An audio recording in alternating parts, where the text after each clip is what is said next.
ეს სამყარო არ არის ის მდგომარეობა, რომ ჩვენ მუდმივად ბედნიერებისთვის ვართ შექმნილი. არა, ეს სამოთხე არ არის. აბა დაფიქრდიან ყველაფერზე, რომ მუდმივად ნეტარებაში იყო, ხო? ეს არ ჯოჯოხეთი არ არის, რომ მუდმივად ტანჯვაში იყო.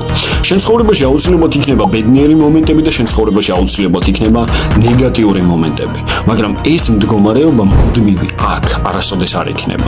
როდესაც შენ გეუბნებოდნენ ადრეულ ასაკში ამ ყველაფერს მხოლოდ იმიტომ, რომ მოხდეს შენი კონტროლი, რადგან შენ ხარ ის ზალა, რომელსაც შეუძლია რაღაცებზე უარი თქვას და გაახილო ფართოდ დახუჭული თვალები და შენ ალტერნატიულ რეალობაში შემოგვი ძალიან ბევრი ცდომილებები. და კიდევ ერთხელ გეუბნები, ამ ცდომილებების მთავარი დანიშნულება ის არის, რომ შემოგტენონ არარეალური სამყარო, რომ მოხდეს შენი კონტროლი. ყველა დამოკიდებული ადამიანი ცდილობს რეალობას გაექცეს, იმიტომ რომ სიმართლეს არ უსწორებს თვალს და სიმართლე არის შემდეგნაირი. შენ არ ხარ ბედნიერებისთვის შექმნილი.